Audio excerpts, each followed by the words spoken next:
Carta a los Colosenses, capítulo 3, del versículo 5 al versículo 9, la primera frase, primera oración del capítulo 9. Haced morir, pues, lo terrenal en vosotros: fornicación, impureza, pasiones desordenadas, malos deseos y avaricia, que es idolatría. Cosas por las cuales la ira de Dios viene sobre los hijos de desobediencia, en las cuales vosotros también anduvisteis en otro tiempo cuando vivíais en ella. Pero ahora dejad también vosotros todas esas cosas: ira, enojo, malicia, blasfemia, palabras deshonestas de vuestra boca. No mintáis los unos a los otros. Y luego sigue, y ya lo veremos mañana, ¿ok? Y lo vamos a ver hasta ahí. Dice: quizás nos parezca sorprendente notar que la vida resucitada implica hacer morir el pecado. ¿Acaso Pablo no acaba de decir que esto ya debía haberse hecho? En el momento de la salvación, nuestro viejo hombre fue crucificado juntamente con él para que el cuerpo del pecado sea destruido, a fin de que no sirvamos más al pecado. Ahora bien, esto debe hacerse real en la vida del creyente en el ámbito práctico. Ni la santidad ni la madurez pueden existir en una vida que no pone freno al pecado. Hemos muerto respecto a la paga del pecado, pero el poder de éste aún puede permanecer fuerte y nuestra carne es débil. Esta es la razón por la cual debemos hacer morir el pecado sin cesar, rindiéndonos al Espíritu Santo. Pablo ofrece dos listas de pecados que debemos hacer morir a manera de ejemplo. Las listas comprenden algunos de los pecados más comunes y molestos que enfrentamos los creyentes. Sin embargo, estas listas no son exhaustivas. La primera, en las 3.5, contiene pecados en relación con el amor pervertido. La segunda, en el capítulo 3, del 8 al 9a, contiene pecados relacionados con el odio. La primera lista comienza con los actos y prosigue con las motivaciones, en tanto que la segunda comienza con las motivaciones y termina con los actos. La primera lista encierra pecados personales y la segunda, pecados sociales. La primera lista atañe a los sentimientos y la segunda a la conversación. En medio de las dos listas, Pablo revela dos motivos por los cuales debemos hacer morir el pecado: fornicación, impureza, pasiones desordenadas, malos deseos y avaricia, que es idolatría. Estos son pecados personales relacionados con nuestros sentimientos. Pablo los presenta en una progresión que va desde el acto de maldad hasta el motivo subyacente. La fornicación, que es el acto, se origina en la pureza. La impureza nace de las pasiones desordenadas y de los malos deseos, que a su vez procede de la avaricia, que es la raíz de todos los pecados. La conducta pecaminosa se origina en los malos pensamientos. Esto significa que la batalla contra el pecado, en especial contra el pecado sexual, comienza en la mente. Los malos pensamientos producen conductas pecaminosas y los pensamientos puros derivan una conducta victoriosa. Después de haber presentado la primera lista de pecados, Pablo hace una pausa antes de proseguir con la segunda. Aquí ofrece dos razones de gran fuerza que nos motiva para hacer morir el pecado. Los creyentes no debemos participar de los pecados generales que Pablo acaba de mencionar, pues la ira de Dios viene por nosotros. El pecado acarrea ira, no bendición. Nunca trae verdadera felicidad, ya que los creyentes han sido librados de la ira venidera y no caerán bajo la ira de Dios. Pablo no está diciendo que si pecamos experimentaremos la terrible ira de Dios. Más bien está afirmando que quienes son de Cristo y han sido unidos a Él, lo aman y le sirven con toda certeza, no desearán participar de esos actos y pensamientos que se corresponden al estilo de vida de quienes experimentan la eterna ira de Dios. Aunque los creyentes no hemos sido liberados de la ira de Dios, estamos sometidos a su disciplina. Él el no creyente sufrirá su eterna ira, mientras que el cristiano experimentará su disciplina amorosa.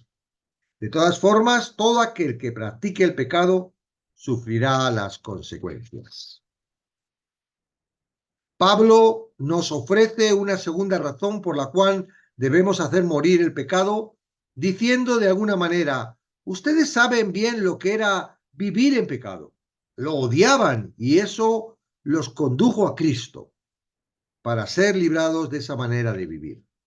Pero ahora dejad también vosotros todas estas cosas: ira, enojo, malicia, blasfemia, palabras deshonestas de vuestra boca. No mintáis los unos a los otros. Los pecados que conforman esta segunda lista son más de índole social que personal, pues atentan contra otras personas, utilizando un orden inverso al que la lista precedente.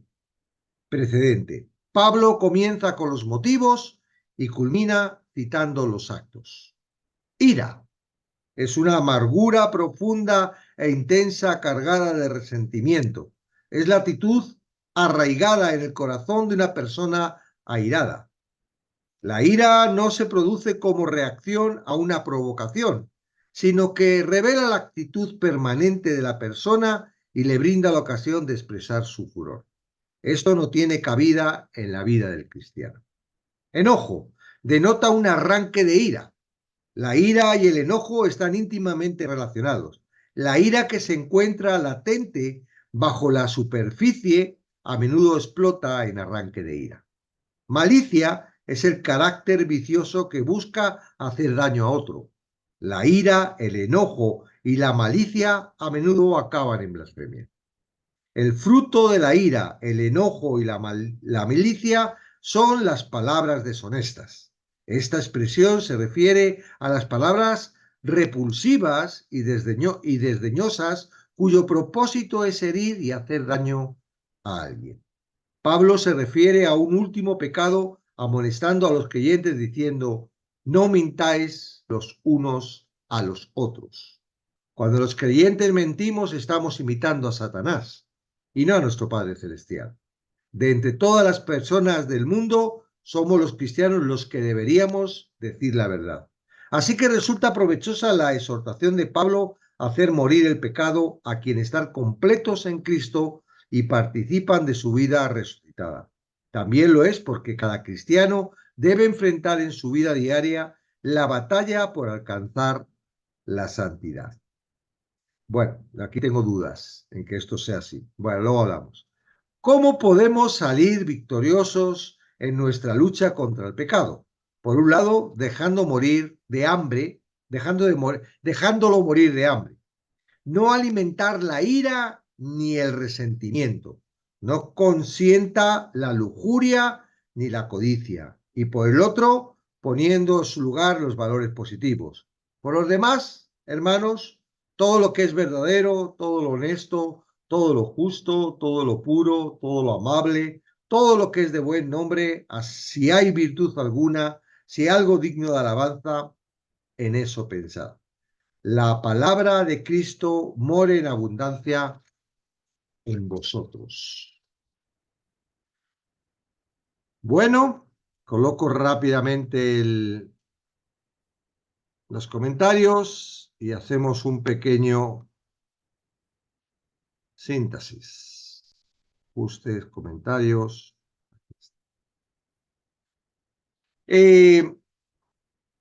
Hay un terrible mal en las congregaciones.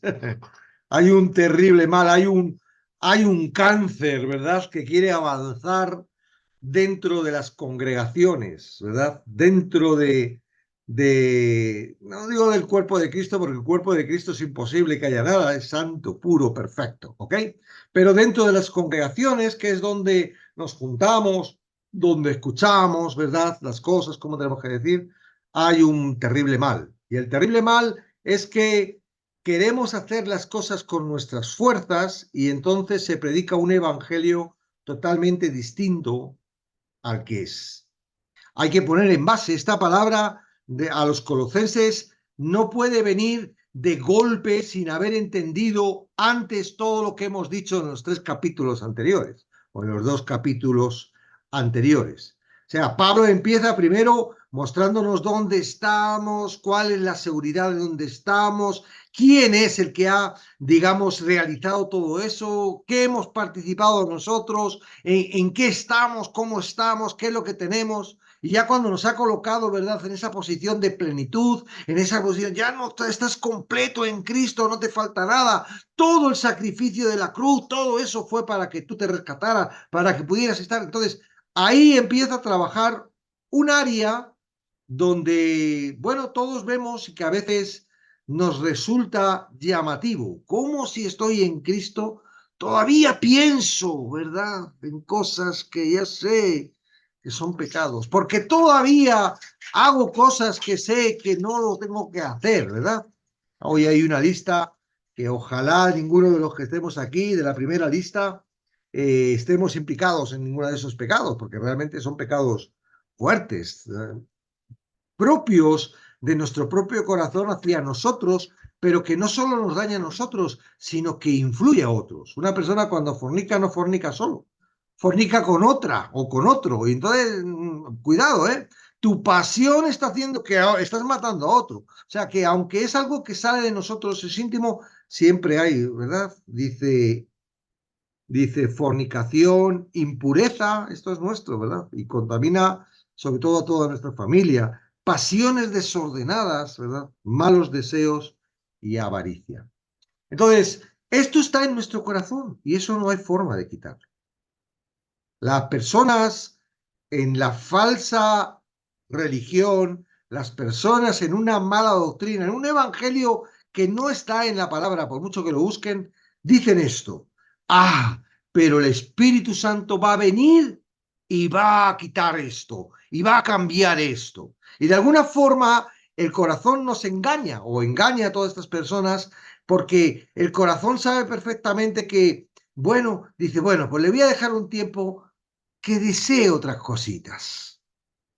Y entonces, ¡oh, el Espíritu Santo ha venido, va cambiado! Por eso hay personas que han dejado drogas y al cabo de los 15, 20 años han vuelto a las drogas. Pero ¿cómo es posible si Dios me quitó? No, no te quitó. Fue tu corazón que preparó una estrategia, ¿verdad? Para que tú, a través de tu fuerza, a través de tu corazón, que dejó de querer, ¿verdad? De alguna forma dice, ya, le voy a dejar no desear esto, porque había un plan por encima. Digo, prefiero llevar esta estrategia, no tener esa sustancia por un tiempo, a perder el control total de esta persona. Cuando somos salvos, el corazón pierde el control, aún sigue estando y sigue molestando. Y esto es lo que está diciendo la palabra y que entre hoy y mañana de alguna forma tienes que entender. Si estás en Cristo, si has creído, porque ¿cómo puedo estar en Cristo? Creyendo en la palabra. ¿Y qué dice la palabra? La palabra dice que Jesús murió, ¿verdad?, por nuestros pecados y resucitó al tercer día. Que en esa muerte, esto es creerlo, ¿verdad? Si en esa muerte tú has sido, ¿verdad?, Él ha matado tu estado anterior, y ahora has resucitado con Él en una nueva criatura. Estás en Cristo, el cual dirige tu vida. Wow, ¿y cómo lo hace? A ti no te importe cómo lo hace, lo hace. Es creerlo. Entonces, ya estoy en Cristo, pero sigo sintiendo. Claro, tú y todos. No hay santo. Aún Pablo, ¿verdad? Dice, lo que no quiero hacer eso. ¿Quién me librará de este cuerpo de muerte? Algunos han interpretado que eso dice, no, eso lo dice antes de convertirse en cristiano. No, mentira. Antes de convertirse en cristiano, él se pensaba que era el más santo, el más justo, el más salvo, porque eso es lo que se creen. Los fariseos, los religiosos, tienen ese engaño, ¿verdad? Ahora Cristo te dice, no, mira, tú necesitas morir para que yo te alcance. Y una vez que yo te alcance, ahora ya estás salvo, ya estás vivo eternamente por mí.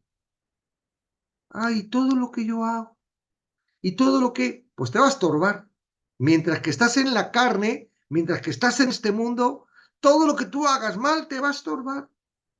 No creas que ahora, porque eres cristiano, si fornicas, no estás bajo la ira de Dios. A lo mejor es la mismo, lo único que tú ya no vas a muerte, ya estás en vida. Cuando muera tu cuerpo, ¿verdad? Tu espíritu ya está en Cristo, pero tu cuerpo va a estar, puedes, imagínate, ¿no? Un cristiano de repente tiene una pasión y tal, y en un momento de debilidad, en un momento de el enemigo le pone y va y fornica. Eso le evita porque sea cristiano que coja una gonorrea o cualquier otra cosa, o una enfermedad venérea, o que con la persona que fornique tenga marido o esposa y venga y le mate. Hay una consecuencia. El pecado siempre trae consecuencia. Ahora, ¿qué es lo que tenemos que llegar a entender? Tenemos que llegar a entender de que, cuidado, si yo no puedo ser libre del pecado, si yo me di cuenta de que lo que estoy haciendo está mal y no puedo dejar de hacerlo, es que todavía estoy apresado. De alguna forma sigo preso por el pecado, porque si estoy en Cristo, bueno, puede suceder que en una debilidad, en un ataque, en lo que sea, puede suceder. En una estructura que te lleva a Satanás y que parece que, y pum, y puede suceder. Pero a nadie que está en Cristo le agrada el pecado. Por esto dice Pablo, dice, ¿no os acordáis cómo estabais anteriormente? ¿No os acordáis de la presión que teníais, que no podíais soltar ese pecado? Hay cristianos que todavía están en ese aspecto, pero porque han sido mal engañados, mal engañados con un evangelio incorrecto que trata esto, que trata de que, bueno, yo creo en Jesucristo y puedo seguir viviendo mi vida bajo mis pasiones y de algún momento Jesucristo, el Espíritu Santo. Yo he escuchado prédicas y a la larga cuando tú escuchas la prédica bien, porque al principio, claro, hablan mucho, dicen cosas mucho, dicen verdades, dicen cosas, pero al final dice, pero ¿cuál es la conclusión? La conclusión es que al final quien tiene la culpa de mi pecado es el Espíritu Santo. Porque si yo no puedo dejar de pecar, porque soy débil, eso es lo que dicen. A través dice, no hay ningún santo, ni a ni uno, no podemos y tal, no podemos dejar de pecar. Digo, bueno, dicen eso, ¿no? ¿Por qué? Porque todos pecamos y todos... No, perdona, sí, pero claro que podemos dejar de pecar. ¿Qué está diciendo aquí Pablo? Haced morir, pues, lo terrenal. Si no pudiéramos hacer morir lo terrenal, ahora el problema es que no puedas hacer morir lo terrenal. Entonces ahí es donde tú estás diciendo, tienes que decir, bueno, marcha atrás. A lo mejor todavía no conozco quién soy. A lo mejor todavía no conozco la limpieza o lo que ha hecho Cristo en mi vida para que realmente haya una verdadera, un nacimiento, una conversión, un entender qué es la gracia, porque al final es alcanzar la gracia. Alcanzar la gracia. Es gratis, pero hay que alcanzarla. Y no es que tú la alcances, es que tú tienes que dejarte en la medida, ¿verdad? No tienes que resistirte a la palabra de lo que está diciendo. ¿Para qué? Para que al final la alcance. Si tú lees, pero todos son, no, no, eres perfecto. Qué tontería dice aquí. Eso estará diciendo otra cosa, porque yo imperfectos no lo soy y nunca voy a ser perfecto. No lo crees, entonces nunca vas a ser alcanzado. ¿Por qué? Porque vas a seguir teniendo las fortalezas, ¿verdad? Las mentiras arraigadas, la mente por encima de la palabra. Entonces, necesitan la palabra. Entonces, es probable que, digo, es que no puedo hacer morir. Yo que soy una persona con mucha ira. ¿Verdad? Yo tengo ira, pero a mí la ira no me dirige. En momentos dados viene la ira. ¿Ok? En momentos dados. Y ahora cada vez menos. ¿Por qué? Porque cuando va a venir la ira, yo me di cuenta y digo, me está entrampando. Porque yo lo paso mal. O sea, resulta que viene la ira, las palabras, los insultos, y cuando termino esto digo, me siento fatal. Digo, ¿qué he hecho? ¿De dónde ha pasado todo esto? ¿Por qué ha pasado? Pero si estoy en Cristo, si yo no quiero esto, y me toca regular, me toca corregir y restaurar todo el daño que he hecho, y es complicado y doloroso y tiene sus consecuencias. Entonces, uno no quiere eso. Lo distinto es que tengo razón, y sigues ahí, te mantienes en esa... No, ahí no estás en Cristo. Ahí sigues en el pecado. Ahí sigues gobernado por el ser carnal. Pero si estás en Cristo, claro, en un momento el corazón empieza, estamos tranquilos, adorando a Dios, leyendo la palabra, orando, y viene alguien. Y pum, pum, pum, pum, pum, pum, pum, pum, ya, déjalo. No me molestes, pum, pum, pum, pum, pum, como una mosca de estas moscas pesadas, ¿no? Y pum, pum, ya, que no, pero que no, tal. Y de repente, en un momento dado, ¡chan! Entra algo que, pero ¿qué estás diciendo, hombre? Y tal, y pum, pum, pum, pum, pum, pum. Y al final estalla, y termina. Digo, ¿qué estoy haciendo? Ahora, digo, cada vez menos. Porque yo, por ejemplo, yo tengo la estrategia de cuando viene esto y me conozco y sé cómo funciona, le digo, espera un segundito que me entra un apretón. Me voy al baño, me encierro en el baño y empiezo a orar y digo, Señor, dame la paciencia, dame yo no quiero saltar, yo no quiero. Esto que me está diciendo, me lo está diciendo para que yo salte y de alguna forma, Señor, mantén y sí, sales del baño y pum, pum, pum, pum, pum. Y al final a veces hasta, por mucho que lo intentes, ¿verdad? Vuelves ahí. Si tú ocupas tu mente en las cosas de Dios, en la palabra, esto no es, no tiene tanta capacidad para poder gobernar, ¿verdad? Nuestro corazón y nuestra carne, que os digo, es independiente. De alguna forma Dios le permite. Es como diciendo, oh, qué fácil le sería a Dios haber cogido a Satanás y de paso que va a la cruz y le vence, haberle encerrado y que ya no moleste más. Y eso va a hacer en el milenio. Y dice la palabra que cuando esto pase, se van a dar cuenta los hombres que no es un problema de Satanás, es un problema del corazón. Ahora ya no está el Satanás, ¿y quién es? Porque hay muchos que están todo el día, ¿verdad? Ay, es que me engañó Satanás. Ay, es que me tentó Satanás. No, pero no. Nuestra propia concupiscencia viene cargada ya. Es como la RAM que viene de nacimiento en nuestros órganos y lo cargamos con el mundo y lo cargamos con las imágenes y las cosas que vemos y las cosas que nos han hecho y cómo estamos cargaditos de esa ira, de ese enojo, de ese malestar, de esas pasiones desordenadas, ¿verdad?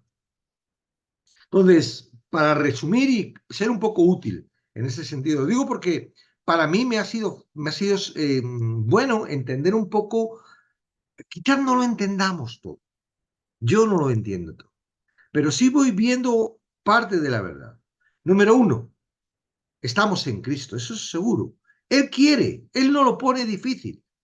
Él no lo pone difícil. Aunque nos cuesta todo entrar en Cristo, no tenemos que hacer absolutamente nada más que darnos cuenta quién somos. Automáticamente, mientras que en la palabra, que la palabra es la que nos dice cómo somos, ¿verdad? Cuando nos está diciendo cómo somos, ¿verdad? Que trabaja la palabra, tú lo único que tienes que tener es este afán. Ay, Señor, quiero saber cómo soy. Porque muchos vamos a la palabra, dame revelación. Parece como queremos el poder, queremos dar el propósito, lo que va a pasar mañana, lo que tengo que hacer para ser más santo. No, no, no. Tú tienes que acercarte a la palabra y lo que vas a leer, los versículos, los poquitos versículos, despacio. Señor, muestra mi corazón. Quiero ver cómo soy. Y el día que digas, wow, qué horrible. Yo no sabía que era así. El Espíritu Santo está trabajando. De alguna forma, eso, cuando ¿verdad? Te imaginas tú lo del espejo. Imagínate que tienes toda la cara llena de suciedad y vas por la calle tranquilamente porque no te lo sabes. Y de repente pasas por un escaparate o algo y te reflejas y ves que tienes toda la cara sucia. Y digo, ¡ah! ¿No? El efecto que hace el ver cómo tú eres, cómo es tu corazón, cómo es tu naturaleza, ¿verdad? Viene automáticamente el paquete del arrepentimiento. ¡Wow! Yo no quiero ser así. Pero la historia es que yo no puedo hacer nada para dejar de ser así, porque soy como soy. Entonces, ahí en el arrepentimiento, en el mismo paquete, viene el juicio. La justicia. ¿Y cuál es la justicia? Yo tengo que pagar. Pero ahí estamos leyendo la palabra. ¿Y qué dice la palabra? Que lo que yo tenía que pagar lo pagó Cristo. ¡Wow! Entonces, el único medio es, y tienes que creerlo. Si tú piensas que Dios te va a ver, qué bonito, qué guapo eres, porque eres obediente, lo tienes chungo. Porque la palabra de Dios dice que no, que tú no. Dios ve, el Padre ve lo que hace el Hijo, y nosotros estamos en el Hijo. Ay, yo es que soy muy obediente, es que hay que ser obediente, ¿no? La obediencia, no, la obediencia no. Estamos en el obediente. Claro, ahora vamos a entrar en esa materia. ¿Qué sucede? Ya estoy en Cristo, ya lo creo, ya estoy, pero me sigue estorbando mi naturaleza. Esa naturaleza que he visto que no me gusta, esa naturaleza que he visto que es sucia, esa naturaleza que digo, Dios mío, ¿qué hago con esto? Mátame, llévame contigo porque no me gusto. Porque si te sigues gustando y sigues pensando que eres muy guapo, muy chachi, muy guay y que tratas muy bien a todos y que ahora con el evangelio estás ahí haciendo para que la gente se cometa, no, olvídate de eso. Tú, eso es un trabajo del corazón para llevarte a más orgullo, a más suciedad, a mostrarte aún más horrible. No, tú olvídate de eso. Tú estás en Cristo. Tú ahora tienes que decirle la segunda parte. Señor, muéstrame cómo eres tú. Y cuando te muestre cómo es Él, ay, estoy en ti. Esto que tú eres, yo estoy en ti. Esto que tú eres, actúa en mí porque yo estoy en ti. Pero Él no tiene nada que ver con nuestras pasiones. Él no tiene nada que ver con nuestra ira, nuestro enojo, las cosas que hacemos con nuestras mentiras. Yo no puedo decir, yo ya no miento. Eso es mentira. Yo me he dado cuenta de que a la mínima te juega, ¿verdad? Este sistema, a mí me encanta la verdad. Y desde que ya estoy en Cristo y sé que estoy en Cristo y que estoy verdadero, intento decir la verdad y sé que la verdad a veces tiene consecuencias serias. Digo, es mejor ocultar la verdad. Pero me encanta, porque digo, mira, me da lo mismo. Dios se resuelva. Si Él, esta es la verdad y Dios va a resolver. Y me encanta la verdad. Pero eso no quiere decir que en un momento dado, cuando estás así tranquilamente y tal, esto, lo otro, ¡pumba! Sueltes la mentira. Y según la estás soltando, estás diciendo, ¿qué estoy haciendo? Ahora me toca echar marcha atrás. Es decir, no, esto es una mentira, qué vergüenza. Y a veces hasta ni lo hacemos por la vergüenza, ¿verdad? Simplemente decimos, ay, perdóname, Señor, pero no queremos soportar la consecuencia de haber mentido. ¿Sabes lo que es una mentira? Una mentira es no le das valor a la persona a la que estás mintiendo. La estás diciendo, no vales nada, porque no mereces la verdad. Claro, tú te inventas, la mente te dice, te vas a evitar, no le vas a hacer sufrir, todo va a salir mucho más guay, nadie se va a enterar. ¿Qué va? Es como pegarle un garrotazo a una persona. Una mentira es. Entonces yo digo, yo no puedo decir, yo desde que estoy en Cristo ya no miento. Eso es una tontería. Yo no quiero mentir, no quiero saber nada de la mentira. Pero este sistema, el corazón y la cabeza, trabajan. Mi propia concupiscencia trabajan. Y me hacen. ¿Y qué consigues? Malestar. Pero no dices, va, no pasa nada. Va, no se va a enterar. No, a mí me duele. No sé a ti, pero a mí me duele. Digo, ¿por qué no he dicho la verdad? Entonces dice, cosas, en el capítulo 6 dice, cosas por las cuales la ira de Dios viene sobre los hijos de desobediencia. Ellos están buscando en otros sitios y en otras versiones bíblicas, y es curioso que, fijaros, lo voy a decir así en plan, bueno, ahora no lo puedo, estoy con la S, luego lo vemos. Quítalo de hijos. Dice, estas cosas llegan, la ira de Dios, por la desobediencia. ¿Ok? Ahora me gusta porque dice hijos desobediencias. ¿Quién son hijos? Todos somos hijos de Dios, eso es lo que se creen algunos. No. El hijo es el hijo. Ahora, un hijo puede ser desobediente. Una persona, ¿verdad? Un cristiano que está en ira, en realidad es un desobediente. ¿Por qué? ¿Porque no está haciendo lo bueno? No, porque está permitiendo que lo malo salga y sea utilizado por su propio cuerpo. Es decir, nosotros no podemos hacer nada bueno porque todo lo bueno lo hace Cristo, pero sin embargo sí podemos de alguna manera retener el hacer el mal. Por eso decimos, nosotros no hacemos nada. Es más, lo que tendríamos que hacer es dejar de hacer lo malo, porque el problema es hacer. No es el problema de decir, ay, si hago lo malo está mal, pero si hago lo bueno está bien. No, no, deja de hacer, porque Cristo no depende de ti. Él lo va a hacer, te va a utilizar y al final lo va a hacer. No, tú deja de hacer, porque en el hacer viene el engaño. Tú vas y ayudas al hermanito y te arriesgas y te pones y das tu tiempo y tal, y luego el hermanito va y se olvida de ti.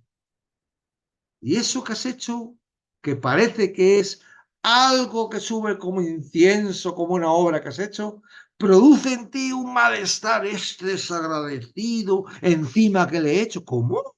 ¿De dónde? ¿Quién la ha hecho? ¿Tú? Entonces la has hecho mal. Porque has sido tú, te estás llevando tú la honra, te estás llevando tú la gloria. Por eso digo, no, las cosas buenas las hace Dios, aunque nosotros no queramos, las hace y nos utiliza. ¿Qué tenemos que hacer nosotros? Dejar de hacer, sobre todo las cosas malas.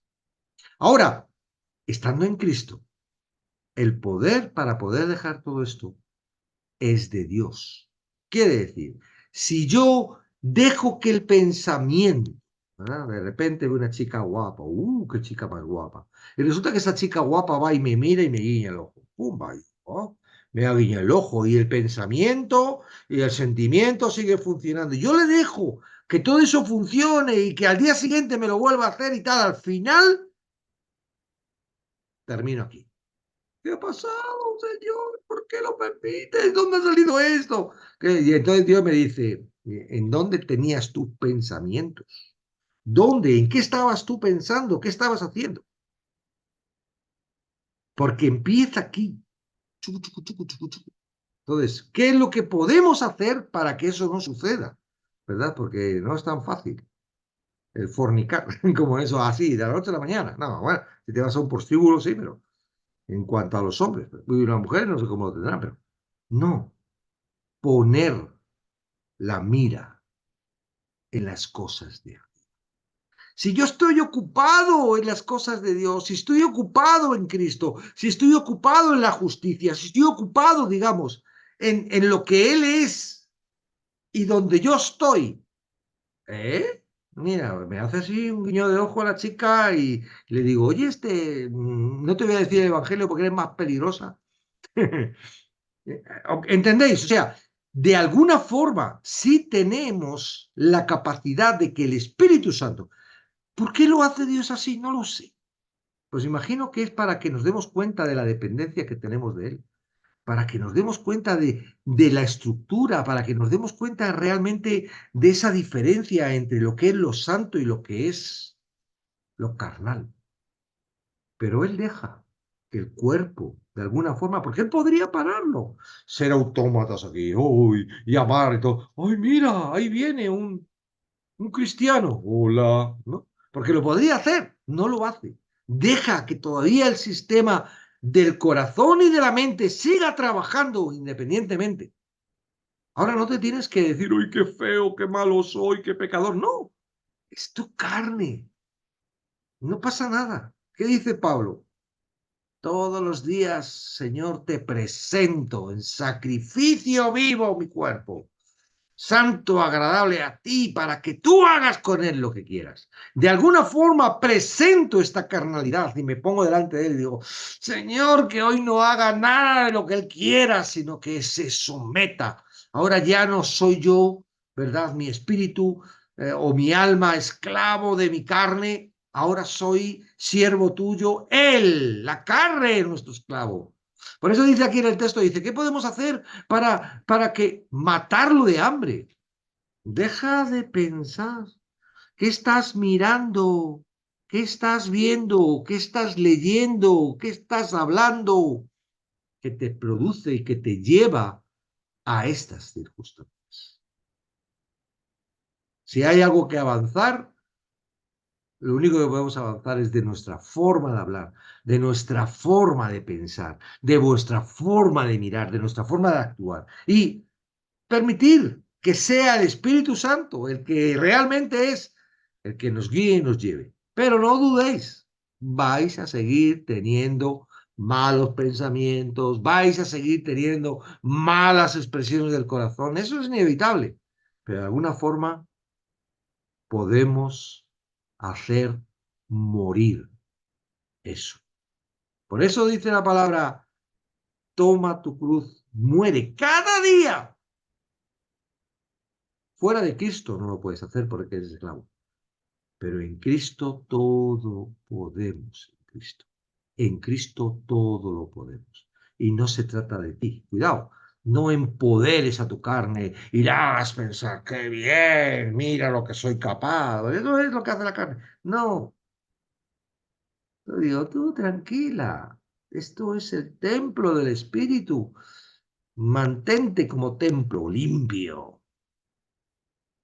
Para que de alguna forma el que habita en el cuerpo puede hacer su trabajo, el Espíritu Santo, que es el que convence, ¿verdad? Cuando tú hablas a alguien, ¿quién actúa? Lo que tú hablas, lo que tú dices, lo que tú sientes, ¿no? Es el Espíritu Santo. Tú estás hablando porque el Espíritu Santo de alguna forma te está llevando y el Espíritu Santo está haciendo su trabajo de convencer de pecado. No tú, tranquilo, tú eres un instrumento, tu cuerpo es un instrumento. Si él supiera a veces cómo el Espíritu Santo le está utilizando, se quedaba mudo, porque no quiere participar. Le importa muy poco a tu corazón y a tu mente las cosas de Dios. Y si te crees que les importa, es porque te está engañando. ¿Sabes a quién le importa? Tú completamente, aún en la carne, ¿eh? Aún tu carne, ¿verdad? A Cristo, al que estás sentado. Ahí yo me lo imagino sentadito en la rodilla. Pero bueno, como imaginación, porque en realidad sentado. ¿Dónde? No, aquí en una tierra, en un desierto, no, en lugares celestiales. Esperando al momento en el que vamos a ser completos en él. Y ya no vamos a tener esta estructura que nos estorba. Amén. Entonces hay muchas cosas que vamos a ir viendo. Ojalá las preguntas y la participación no nos desvíen hoy de este tema, ¿verdad? Pero es interesante ver cómo, porque la lista que da dice la ira, ¿verdad? La ira, que es algo que viene dentro, la tenemos, es algo que es innato del corazón. No eres tú solo lo que tienes ira. Hay algunos más que otros, ¿verdad? Pero está dentro. Y esa ira nos enoja contra otro.